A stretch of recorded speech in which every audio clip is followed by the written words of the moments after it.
Hey guys, what is up? This is Matthew Davis, me once again. Welcome back to another movie review, aka After I Saw. This time it's going to be on Joker, Folie, Deux. Because the first movie was such a big hit and was at the time the highest grossing R-rated film of all time, until of course that was broken this year. Of course there had to be a sequel. This is after the events of the first movie, of course, where Arthur Fleck has committed multiple crimes, including one involving his mother, and during a live show event. And of course he is put on trial, and during these trials he meets up with not Harley Quinn, Lee Quinzel, who we're just gonna call Harley Quinn because she technically is Harley Quinn, played by Lady Gaga. And throughout the movie, not only is Arthur being put up for trial, but once in a while he shows his love for musical by, of course, breaking out into song once in a while, and Lady Gaga will join in. And when it was announced that there would be elements to make the film a musical, people were skeptical about it. I know my dad certainly was. But, the fact that it was going to go that route really didn't bother me all that much. And when it comes to the first Joker, I still think it's a great film. I know people have criticized it for saying, well, it's just Taxi Driver, but instead of Robert De Niro, which funny thing, Robert De Niro is in both movies, it's the Joker. And I can definitely see where the criticisms would come from. But of course, its depiction of violence was also criticized. But I'm not going to be getting into that film because I already did on my channel, because, we're talking about this movie. And honestly, it is a major step down to that first film. Because I feel like after watching this film, I feel like people are probably going to give that first movie far more credit than it already got. I mean, hell, that movie was nominated for multiple Oscars, including Best Picture, and Joaquin Phoenix won for, Best Actor. The Joker won twice, pretty much, for an Oscar. But anyways, when it comes to this movie, I feel like the movie just feels like just a long epilogue to that first film. A 2-hour-long epilogue that, made that first movie just the beginning, because throughout the majority of the film, Arthur is put on trial, but of course it brings in all these stuff that we already know from the first movie, and brings in those witnesses once in a while that witnessed him performing those killings.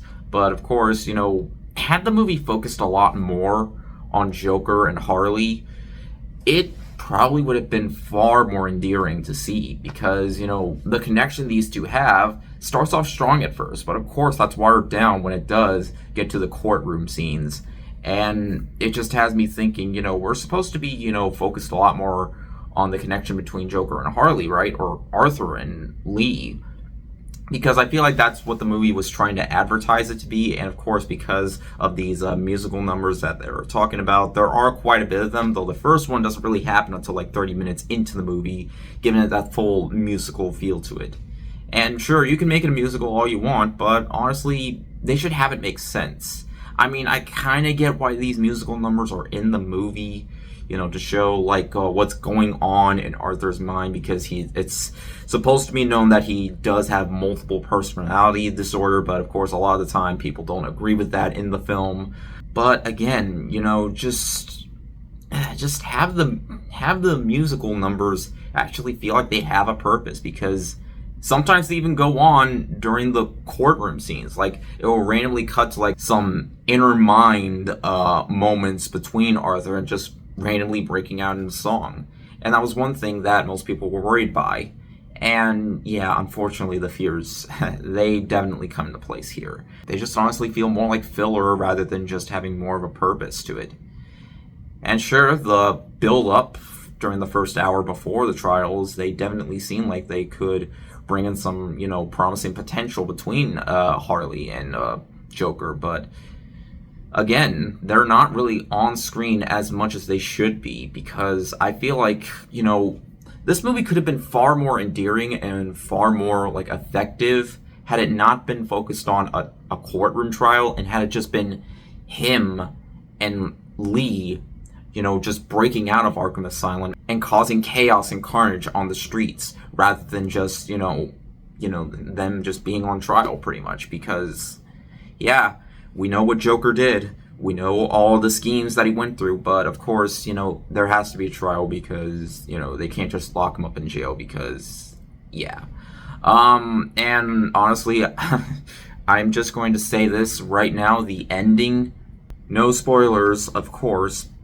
but I hated the ending. I was all like, that's it? Like, what just happened? Like, I was kind of frustrated by the end because the climax, I was all like, okay, so how does this all wrap up? Well, it kind of just feels like the entire film was kind of wasted. At least that's how I saw it because, well, I'm not going to go any further, but they could have ended it in so many other different ways. So I appreciate it for not being predictable, but I don't really appreciate it for being something that just has me questioning what this whole thing, what was the point of this whole thing by the end of it? Because is this still an origin of the Joker? Because, well, I don't know. I guess it's Todd Phillips' own version of the Joker, but it still doesn't excuse how I felt about the climax. And yeah, I know I'm criticizing a lot about the film, but all in all, I don't really think it's a terrible film. Just one that just feels like a major step down, and having all these different things put into it, like, having all these callbacks that we already are aware about, and the whole trial situation. Well, I mean, oftentimes it can get a little bit intense, especially during the times Joker starts getting mad, but they could have changed it up so much more to have it feel more like a romance between Lee and Arthur, rather than it just, have it, be a trial with musical numbers that don't really have much of a purpose. In the end, guys, Joker Folie Deux is a very, very disappointing sequel, and they said that, they didn't really have plans for a sequel, and they should have just stuck by that, because this movie really doesn't do anything to bring its source material justice when it really tries to be. It doesn't work as a musical, and as a courtroom trial film, it also doesn't really work that well either. Sometimes it can be a little bit interesting, it can be a bit intriguing once in a while, and I will admit, the musical sequences can be beautiful to look at, but beauty definitely isn't everything.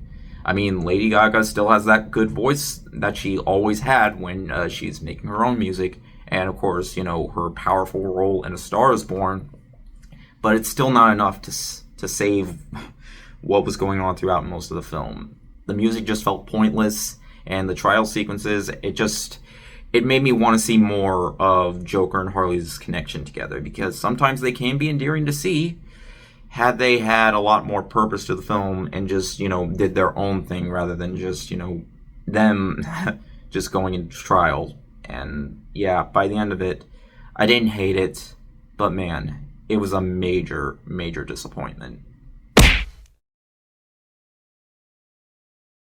Oh man, oh man. I don't know what it is with Todd Phillips and making sequels to his already great films, but I don't. I feel like he kind of needs to be, shown how to make truly great sequels. That way, because big name directors have done that before with their films, but, it just has you thinking just why. But whatever.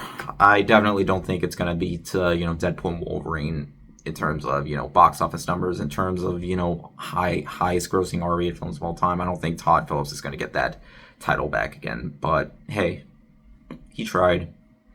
But anyways, thank you guys so much for watching, and I'll see you guys later. Word out.